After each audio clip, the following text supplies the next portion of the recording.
In this video, we're going to talk about how to use a simplified state pattern to add different behaviors to our objects. So you could imagine an object in our scene. In this case, it's a fire trap where it goes between a cooldown, a warming up, and a hot, each different state with its own thing that it's trying to do.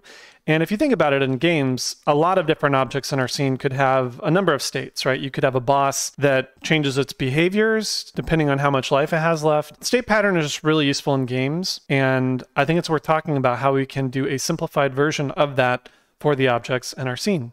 First, let's look at our scene setup so we can understand what's happening before we actually build our little fire trap mechanic. So I've done some setup here. You could have any mechanic you're thinking of, right? Like the point is to focus on the state pattern. But in this case, I have some particle effects that I have already made. I'm going to turn on these depending on the state. I have my art, which is basically just a platform on the bottom and a grill, like the center piece right here. I have a damage zone that will turn on whenever the fire is activated, so we can simulate something dangerous is happening and the player will get damaged if they touch it. And then I have my root node, which just contains all the main information. Right now it's empty, it's just a positioner, but we're going to put our controller script over here with all our states. So this is our scene. We also have a player character moving around that has health, which our damage zone will just apply damage to it. It will detect if something enters its trigger, and it will apply damage if that thing has a health component. So that's what we're working with. And what we want to think about doing is once we have this set up, we want to think about how do we actually make this object perform behaviors according to different states that it can be in. And the reason why we would even want to do this is you could imagine if our object had very complex behavior, then if we didn't segment that out, it could be very complicated, right? Like I would need Booleans to describe, what combination of things are happening. Maybe you imagine a very complex character controller, right? Like, are they wall jumping? Are they climbing a ladder? Are they swimming? Whatever. It can be very helpful to break down an object in your scene into different states. That way you can only worry about the behavior depending on what state it's in. So for example, with our fire trap here, if we have a cool state, then maybe we want to change a material, right? This grill, we're going to change the grill color to something that looks like the platform, like that. And then while it's warming up, we may not have the particle effects, but we will indicate to the player that something is about to happen, right? Everything's kind of firing up and about to damage them. And then whenever they can be damaged, we want to indicate that with the particle effects, right? We'll do play and then we'll turn on the damage zone. So that's what we want to do. And in order to do that, we're going to talk about how we can break this up into those states in code in order to accomplish that without a giant messy script that does a little bit everywhere. And it can be very, very difficult to debug and troubleshoot. Now I want to talk about the difference between a enum-based state machine, which we're going to do here, and it's a very simplified version of using the state pattern, and a class-based state machine, which is honestly what I prefer. And if you move on to a much larger project, you'll probably want to do it that way. With an enum-based state machine, it's very simple. You're putting everything in the same script, but you are defining what the different states are. So for example, in this one, we're going to define it as cool, it's warming up, and then it's hot. It will damage the player. I'm giving you a little precursor of what this code's going to look like. And then we have our different states here, and we will just do the behavior according to the different states that we're in. And then we can handle it that way. So if anything goes wrong, we know that we can look into the cool state and determine, hey, there's something wrong with the cool state, what's going on? All of our code related to the cool state is right here, which is great. Like, it's very easy to troubleshoot. You can imagine if we didn't break this out into states, then our update would be very confusing. We'd have all these different sorts of crossovers and whatever. So this is a simple enum-based state machine. And I want to show you this way, even though it's not the way that I prefer, is because it's a little simpler to implement than the class-based one. The class-based one can have a lot of extra scripts, can be very complex to set up, but it's very reusable and very good once you understand the system. It's just more complex. And honestly, you're going to see people use this version of a state machine as well. Once you learn this one, you can learn the class-based one as well. And I want to point you to another video that I've already made over here. If you're curious about how to do a class-based state machine, I've already done that over here. So check this video out.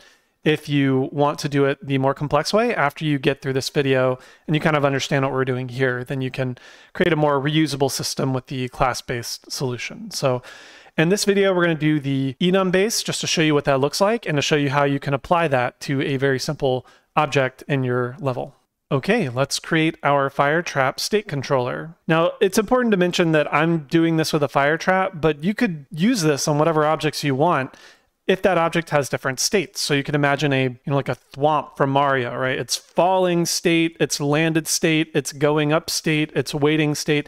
If you can break an object into different states, then I think this pattern will help you. Okay, so the first thing is we have our object, we have all the different things that it can do on here. We have that all set up, and now we're going to manipulate it. So I'm going to create a script called whatever the object is, and maybe we'll call it fire trap controller. So I'm going to apply that on my root node. And the reason I'm doing it on my root is so that I can get access to all the child objects I want that can turn on and off the damage zone or, manipulate the art or whatever I want. So that's why I'm putting it here. Let's open that up. Okay, now that we have that open, we need to think about what are all the different states that this object can be in. So whatever object you're thinking about, you could do that. For me, I pretty much know I want a cool, a warming, and a hot. So nothing's happening. We're preparing to get hot. We're communicating to the player that this thing is about to go off as a trap. And then hot is, it's very hot. We touch the zone and we get damaged. So to do this, we're going to create this as an enum. Now, I'm just going to declare mine inside the class because I could have many different classes that have their own states. So I'm going to keep the fire trap's states inside of the fire trap controller. First, I'm going to define all of my states, and then I'm going to create an instance of that and control whatever the current state is. So first, I'm going to define it. We'll say public enum, and we'll just call this state. And now we're going to do brackets. And this says that if we create a type of state in the fire trap controller, then it can be one of these things. So then we just type in what we want: cool, warming, and hot. Once we have created the possible states that our object can be in, then we are going to create a variable to keep track of whatever the current one is. We'll do this one public as well in case other objects need to read it. We'll say public, type of state, and then we'll just call this current state. We can actually default this into a state if we want. So if you want to assign it, you have to, access the state enum and say dot, and then give it one of these different objects here. Okay, once we do this, we are going to create the methods for each of these states that performs the actions of whatever needs to happen during these states. So I'm going to do these as placeholder for now, and then we'll come back to them. We'll call this do cool state. We'll do another one for warming, private void do warming state. And the last one is private void do hot state. Okay, so we have our possibilities for our states and what can happen inside of our different states. So now inside of update, I'm going to create a switch statement that will automatically reroute our behavior into whatever state we're currently in. We're not actually switching the states yet, but we want to send it down to the appropriate method that will perform whatever is happening in the state that it's in. So the easiest way to do this is through a switch statement. If you've never seen this before, the syntax looks really wacky, but essentially you do switch, and inside of the switch, you put the variable that you want to test. Our variable is current state. We want to know what is our current state, and we want to do different things based on which state it's in. So we'll do our switch. Then we give it a case. We say case state.cool, do cool state. Then we say break so that we exit the switch. And we're going to do that for the other two as well. So case state.warming, do warming state, break. Case state.hot, do hot state break. Okay, so if we are in a certain state, so let's say we change the state to warming, then as soon as we hit update on this frame, our switch statement is going to send us straight into our warming state. And then we'll do this method. If we're in cool, it'll send us here. We'll do this. And it's important to realize that we can only be in one of these at a time. So we can only ever be in one state. And that's the power of this pattern, we know that if we're in cool state, then we're only worried about this code. If we're in warming state, we're only worried about this code. It also makes it really easy to troubleshoot, because if something is not happening in our warming state, we can just go down to warming state and troubleshoot it, right? We don't have to look through all of our code to do that. It's also useful for like animations and sound effects, right? Like what if we want to play a fire effect sound whenever we are in our hot state, then we only have to do that here. We don't have to like micromanage that in all of our different states. So it's just really helpful. This is the basic setup. And then we're going to look at how we can actually perform the different things in these states. But essentially, you define what the states can be. You leave the methods for performing these states or doing these states. And then inside of update, you route it to the appropriate state depending on what the current state is. So this is kind of our core framework. And then we're going to work through this to actually get our fire trap functional. So the next thing that I like to do is I like to set up the transitions between each of the different states to make sure that it's all working. So for example, I'll put a debug.log here. We'll just say cool state. I'll do the same thing with my warming and my hot. This one is warming, this one's hot. And then I want to actually create the transitions between these. Now, in my case, my states are transitioning on a amount of time. So I want to stay in one state for 2 seconds, then go to the next one after 1 second, and go after the next one after 2 seconds. I want to do something like that. Now, if your states are dependent on something else, right, like maybe your boss's state changes based on its health, then you would do that when the health value changes. For me, it's just an elapsed time. And I think that one's the weirder one to do. So I want to show you the elapsed time version, but you can actually pull in other data if you want to change it based on something else. Conceptually, what we want to do in each state is perform setup on enter, want to do things over time, and then we want to test for exit conditions. So this is what's going to happen in each of my states. I want to figure out if this is the first time we have entered this state. If we have, then we want to do some initial setup, right? Like change some materials, play a sound effect, play an animation, whatever it is. Do the thing over time. So if we're inside of the boss enrage, boss is now moving towards the player constantly or whatever. And then test for exit conditions, boss gets to 5% health and then move to berserk state or whatever we want to do it that way. For me, it's just going to be elapsed time, test for exit conditions. If enough time has passed, move to a different state, and we'll do that like this. But each of our states are going to have these 3 things, so I'll just copy paste these as well, like that. So let's set this up. Like I said, mine is happening over an elapsed time, which is a little bit weird to set up because we have to count the time and then count the time that we've been in a certain state. And then if that time has exceeded a certain amount, then we will move to the next one. So I'm going to put this at the very top. Let's expose some things to our designer first.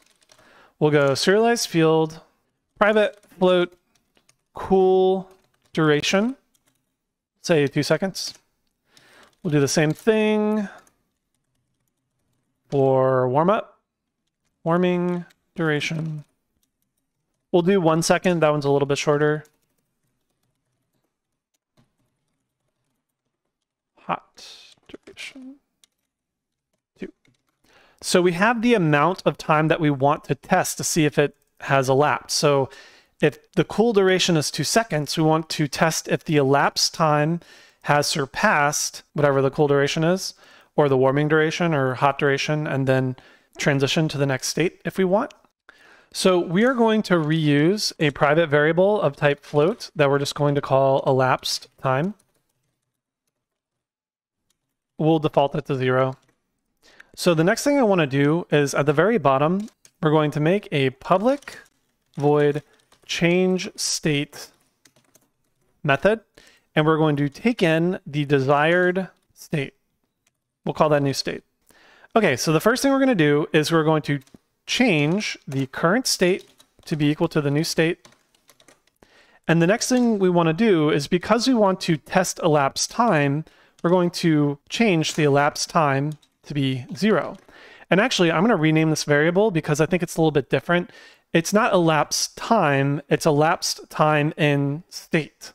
So I'm going to right click, rename, elapsed time in state. Press enter. Okay, there we go. Another thing you can do, which is kind of optional, but I tend to do this, is if current state is equal to new state, then return. Some state machines do this, some don't, but basically if we're in a current state and we try to go into the same state, it'll just not allow it, or we just won't do anything. You could try to re-trigger your own state if you want. I could think of reasons why you would want to do that. But for me, just to keep things simple, I'm just going to not allow you to re-trigger the same state. We change our state and we have our elapsed time and state.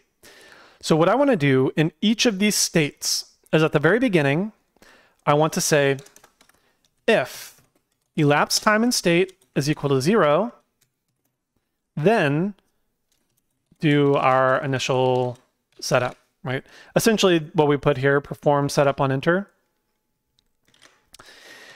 And this is useful because sometimes we won't only want to do something once when we enter. We don't want to like change the material every frame, right? If I want to change a material to a new color when we enter a state, I want to do that once and then do my lighter stuff in our update, like our over time. So this is my setup. When I first enter a state, I want to do something.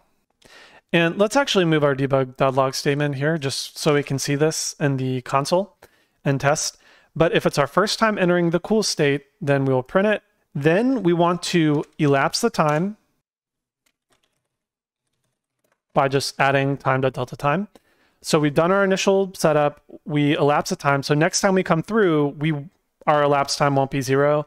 It'll be some other amount, and we won't actually do all the setup again. This is just a kind of a hacky workaround where if this is a class-based, we would only run an enter function once, and then we'd move to an update function, and then we'd do an exit or whatever. Again, there's a lot of benefits to a class-based system, but I want to show you the enum-based one, and then you can find the more complex version later. But essentially, we're doing an on-enter by doing this. And then we're going to test our exit condition, which is when we move from cool to warm. And in this case, it's pretty easy. We just say if elapsed time is greater than or equal to our cool duration, right? This is the amount of time we want to be in cool.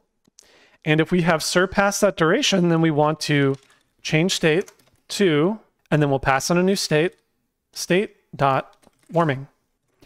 Okay, so this is our pattern.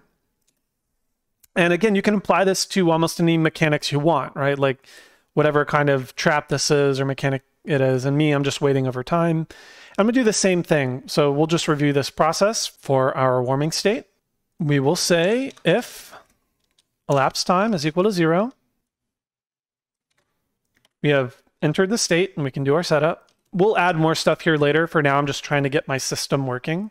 We elapse the time so that we don't re-enter the next frame. We don't want to run our enter stuff multiple times. We'll do our things over time, and then we'll test for our exit. If elapsed time is greater than or equal to our warming duration, again, your condition will be different depending on whatever mechanic you're trying to make. In this case, I'm just waiting for an amount of time. You could test health value. You could test if your ammo's out or whatever. And if so, then what do we want to do? From warming state, if we wait this amount, we want to go to hot state. So we'll go change state, state.hot. And we'll do the same thing one more time. I'm going to copy paste this code real quick. And we'll move this. Okay, elapsed time for enter. Okay, and then test our condition if elapsed time. So yeah, mine is just based on a counting duration, but essentially just whatever your exit condition to transition to a different state would be, just put that here. And I want to transition back to my state.cool. And at this point, we'll loop, right? We'll go from cool to warm, from warm to hot, and then hot back to cool. We can change the durations. The designer can define whatever they want. And then we can do additional stuff later if we want. But for now, I just want to make sure that my system is functional and it works properly, and then I can add all the other stuff. So if I did all this right, enter, we increment our elapsed time, test for exit, and then we go on. then we should be good. So let's test that out. Now this is not going to be functional yet, right? We're just going to see some console things on the menu, and then we will actually manipulate the fire. So I'm going to hit play. Cool state, warming state, hot state, cool state, and then it repeats. So we know that this is all working. We just need to put in all the visual communicators and, you know, turn on the damage volumes and manipulate the object itself just to communicate to the player. But we have our system working. We just need to put in the mechanics and the behavior. This is the fun part. This is when we can actually manipulate the objects on our level. We can control things based on the state. We can play animations, we can change the visuals, we can do whatever we want. And we can almost infinitely expand this because we're doing this one state at a time. If this were a class-based state machine, each of these states would be its own class, which is even more modular. But for simple stuff, you know, something like this is fine. So let's do this. The first thing we need to think about, what are all the objects that we want to control and components that we want to control on this fire trap? So we want to know what we need to manipulate. For example, we may want a particle system. We'll call that fire emitter because we want to turn on and off fire during the hot state. We also may want to change the color of the grill, like this thing. We want to change that from gray to orange and then back to gray again. Because we are manipulating that object, we actually need to get access to it. So we'll do that one. We'll get the object's mesh renderer. We'll say private mesh renderer.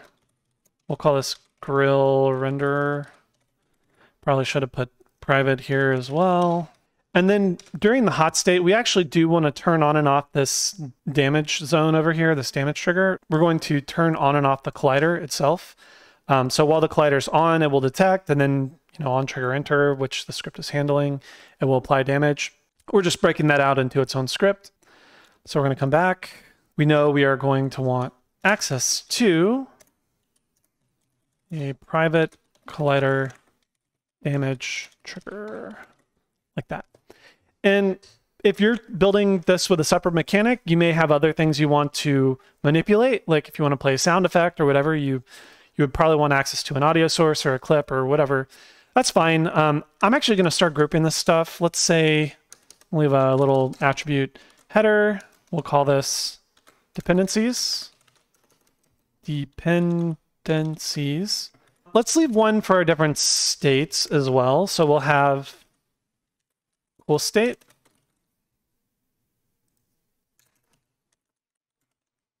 warming state,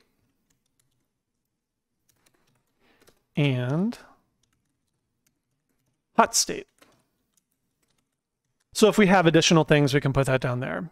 So for example, what if we want to define the color for our grill or our warming state? We could do this here.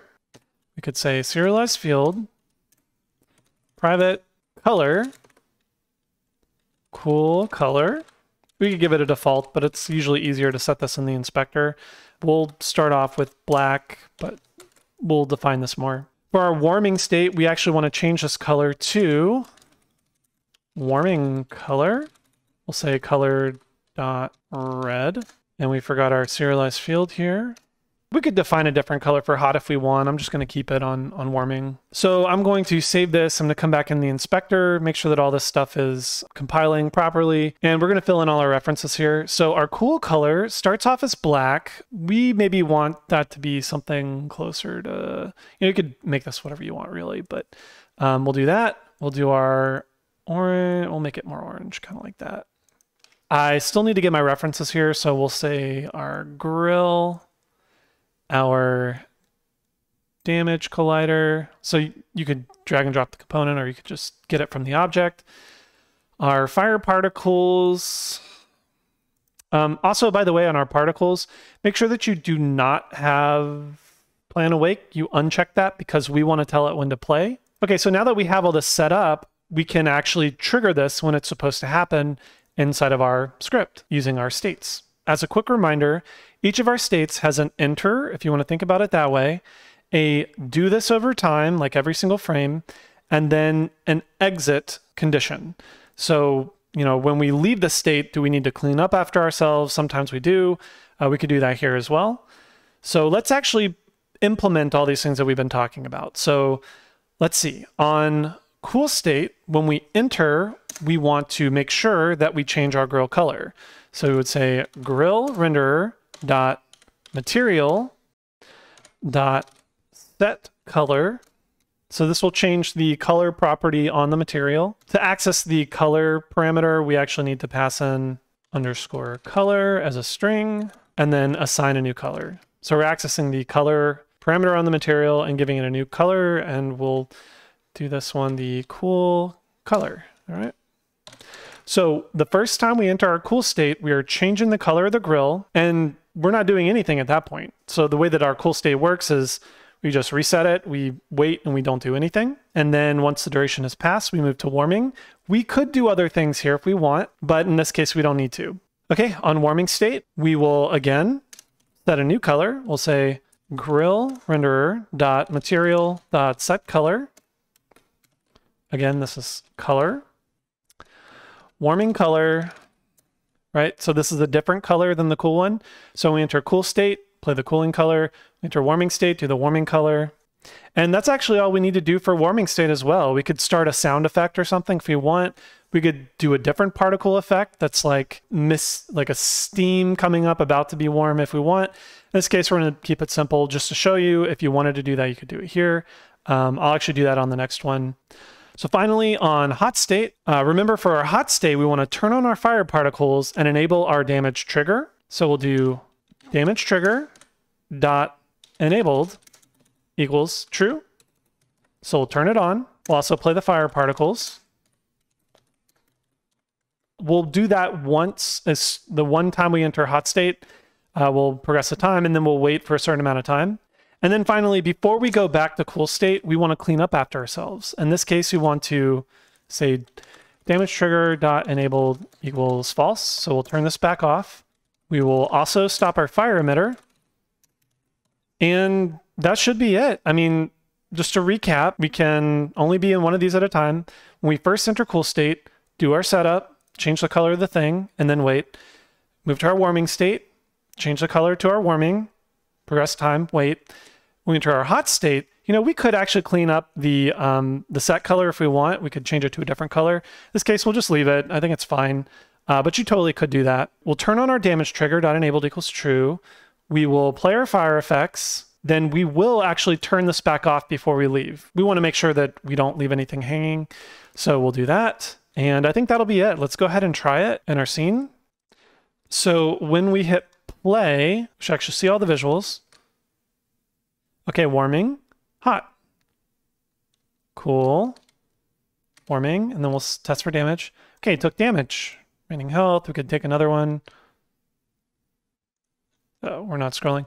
Okay, perfect. So you can see how we can create a simple state progression on any object or mechanic that we want.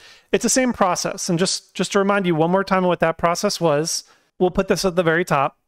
First, define all your possible states, right? We did that right here.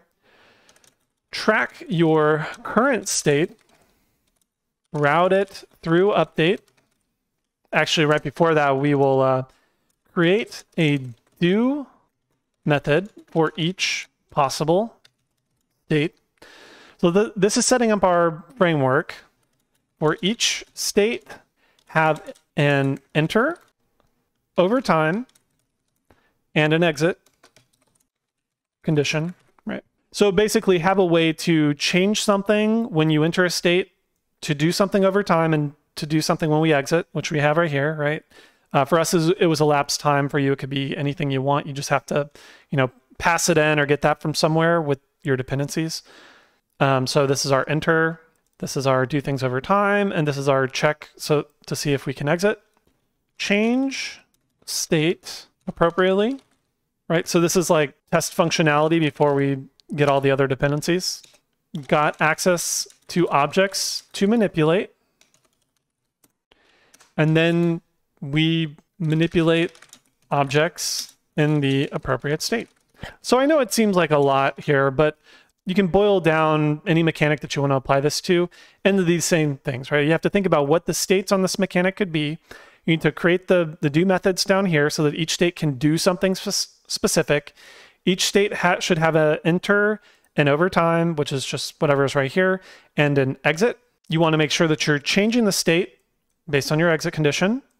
Then you just want to get access to all the dependency stuff that you need so that you can, easily do things when you enter the state. And that's pretty much it. So again, if I wanted to add any functionality to any one of my states, I just have to come down here and define when.